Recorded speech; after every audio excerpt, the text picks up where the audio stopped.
तुम्ही रात्री अपरात्री खूप कष्ट करताय, रक्ताचं पाणी करून पैसा कमवताय, पण तरीही घरात एक रुपया टिकत नाहीये. घरात विनाकारण क्षुल्लक कारणावरून सतत कडाक्याची भांडणे होत आहेत. चालता बोलता व्यवसायात अचानक ठप्प झाला आहे. कुटुंबातील एखादी व्यक्ती एका आजारातून बरी होते न होते तोच दुसरी व्यक्ती आजारी पडते. तर मग जरा थांबा, विचार करा. हा निव्वळ योगायोग नाही. कदाचित तुम्हाला, तुमच्या कुटुंबाला किंवा तुमच्या हसत्या खेळत्या घराला कोणाची तरी अतिशय तीव्र भयंकर नजर लागली आहे, किंवा त्याहूनही वाईट तुमच्यावर करणी बाधा म्हणजेच तंत्रमंत्राचा उपयोग करण्यात आला आहे. विशेषतः मिथुन राशीच्या जातकांनो, सावध व्हा.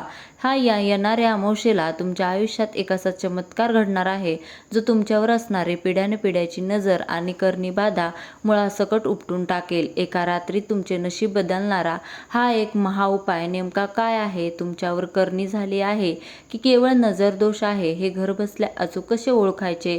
ज्योतिषशास्त्रानुसार या सर्व प्रश्नांचे अत्यंत धक्कादायक आणि डोळे उघडणारे सत्य आज आपण या व्हिडिओमध्ये पाहणार आहोत. हा व्हिडिओ शेवटपर्यंत पहा, कारण अर्धवट ज्ञान अधिक धोकादायक ठरू शकते.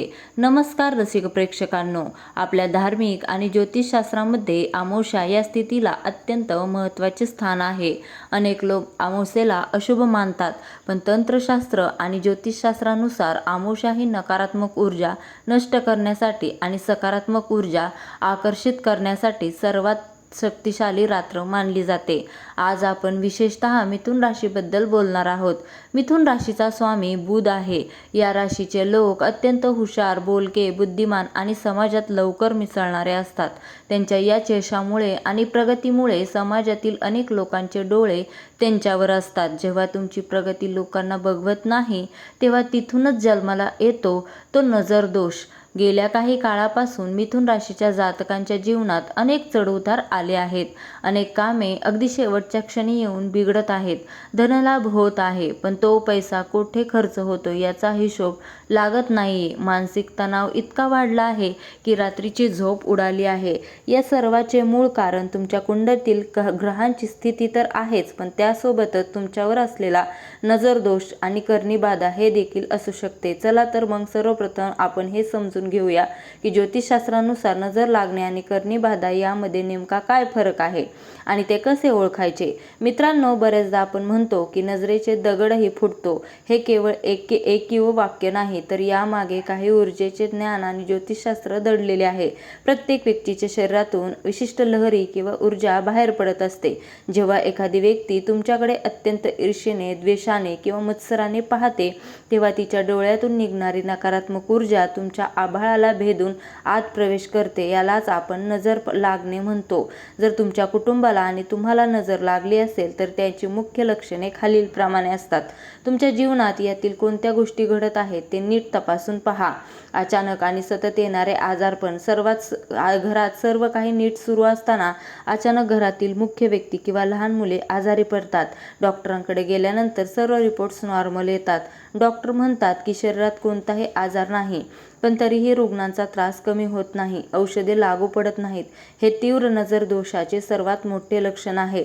लहान मुलांचे विनाकारण रडणे. घरातील लहान मुले अतिशय संवेदनशील असतात. जर त्यांना कोणाची वाईट नजर लागली असेल तर ती रात्री अचानक दचकून जागे होतात, विनाकारण रडू लागतात आणि आईचे दूध पिण्यास नकार देतात. त्यांची चिडचिड वाढते. व्यवसाय आणि नोकरीत अचानक मोठी घसरण. तुमचा एखादा व्यवसाय खूप छान चालत होता. दुकानात ग्राहकांची गर्दी असायची, पण अचानक दुकानामध्ये ग्राहकांनी पाठ फिरवले आहे. नवीन ऑर्डर्स मिळणे बंद झाले आहे.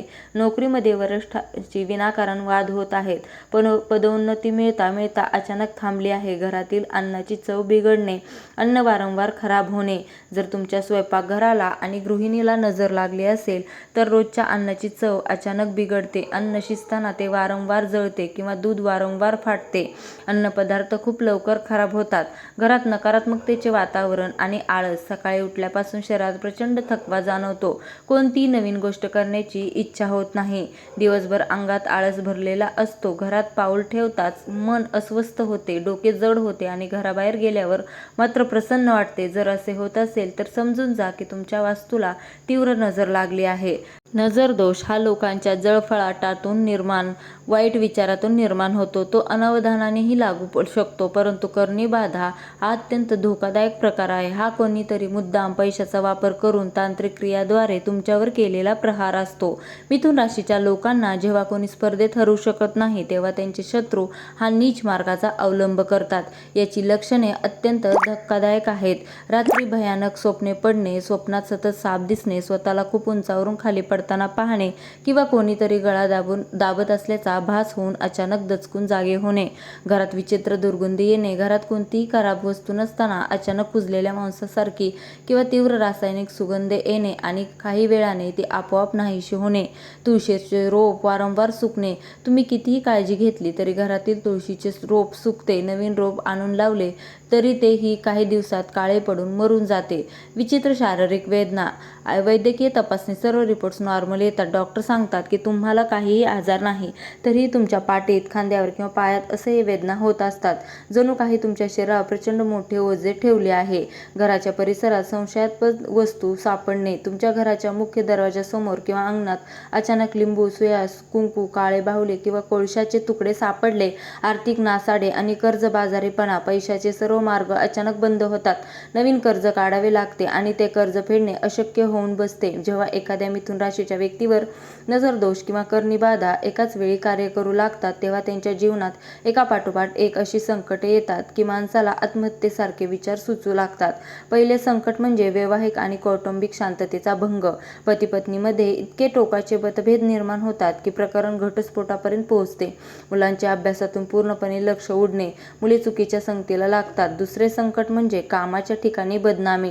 तुम्ही कार्यालयात किंवा व्यवसायात किती प्रामाणिकपणे काम केले तरी तुमचे वरिष्ठ तुमच्यावर नाराज होतात. तुमच्या कामाचे श्रेय दुसरेच कोणीतरी घेऊन जाते. समाजात तुमची जी मान प्रतिष्ठा होती ती एका चुकीच्या आरोपामुळे धुळीस मिळते. तिसरे आणि सर्वात मोठे संकट म्हणजे पैशाचा अपव्यय. तुमच्याकडे पैसा येतो पण तो कोर्ट कचेरी, आजारपण किंवा अपघातांमध्येच खर्च होतो. बँक बॅलन्स शून्य होतो आणि समाजात कोणाकडे हात पसरण्याची वेळ येते. आता निराश होण्याची अजिबात गरज नाही, कारण आपल्या सनातन संस्कृतीत आणि ज्योतिषशास्त्रामध्ये प्रत्येक समस्येवर तोडगा दिलेला आहे. ही आगामी अमावस्या येत आहे ती सामान्य अमावस्या नाही. या अमावस्येला ग्रहांचा असा दुर्मिळ योग बनत आहे ज्या दिवशी नकारात्मक शक्ती अत्यंत कमकुवत असतात आणि जर आपण योग्य उपाय केला तर त्या नेहमीसाठी घर सोडून पळून जातात. हा उपाय करण्यासाठी तुम्हाला कोणत्याही तांत्रिकाकडे जाण्याची किंवा हजारो रुपये खर्च करण्याची गरज नाही. तुम्ही हा उपाय स्वतः घरामध्ये अत्यंत गुप्तपणे करायचा आहे.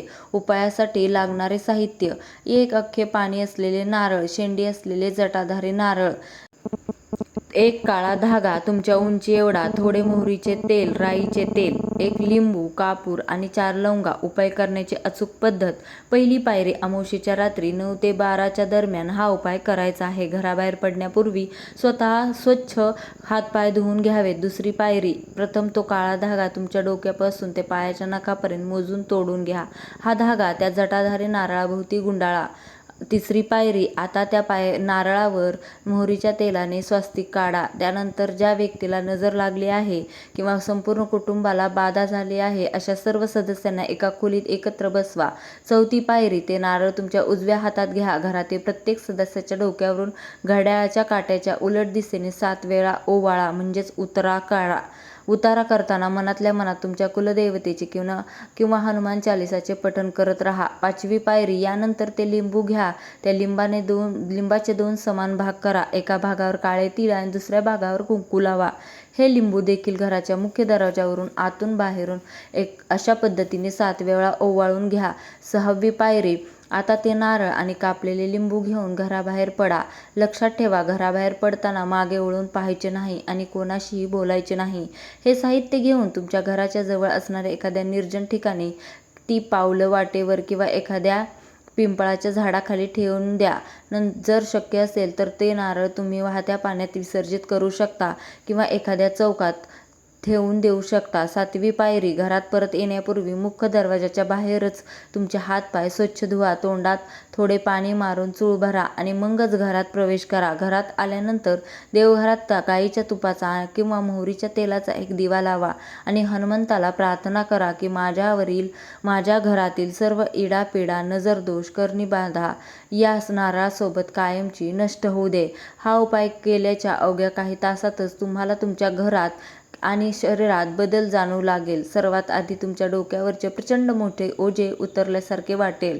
तुम्हाला खूप शांत आणि गाढ झोप येईल. घरातील जी चिडचिड आणि वातावरण तणावपूर्ण होते तिथे अचानक शांतता आणि आनंदाचे वातावरण निर्माण होईल.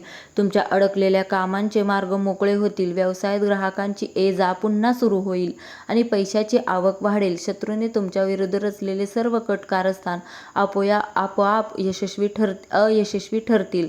तर मित्रांनो, मिथुन राशीच्या जातकांनो, हे होते या अमावास्येचे संपूर्ण राशी भविष्य आणि नजर दोषापासून मुक्ती मिळवण्याचा सर्वात शक्तिशाली आणि एकमेव महाउपाय. हा उपाय पूर्ण श्रद्धेने आणि विश्वासाने करा, कारण श्रद्धा असेल तिथेच देव आणि सकारात्मक ऊर्जा कार्य करते. तुम्हाला हा व्हिडिओ कसा वाटला? तुमच्या आयुष्यातही सध्या अशाच प्रकारच्या काही घटना घडत आहेत का? आणि तुम्ही आजपर्यंत अशा कोणताही उपाय केला आहे का? तुमचे जे काही अनुभव असतील ते आम्हाला खाली कमेंट बॉक्समध्ये नक्की लिहून कळवा. तुमच्या एका कमेंटमुळे इतर अनेक गरजू लोकांना देखील प्रेरणा आणि धीर मिळू शकतो. जर तुम्हाला हा व्हिडिओ माहितीपूर्ण आणि महत्त्वाचा वाटला असेल तर व्हिडिओला लाईक करायला अजिबात विसरू नका. आपल्या मित्रपरिवारातील आणि नातेवाईकांमधील मिथुन राशीच्या लोकांसोबत हा व्हिडिओ नक्की शेअर करा, जेणेकरून त्यांनाही या संकटातून बाहेर पडता येईल. चॅनलवर नवीन असाल तर अशाच शास्त्रीय आणि अचूक माहितीसाठी स्वामी समर्थ कृपा राशी भविष्य चॅनलला आत्ता सबस्क्राईब करा. भेटूयात पुढच्या एका नवीन आणि अत्यंत महत्त्वपूर्ण विषयासह. तोपर्यंत तुमची काळजी, तुमच्या कुटुंबाची काळजी घ्या. धन्यवाद. श्री स्वामी समर्थ.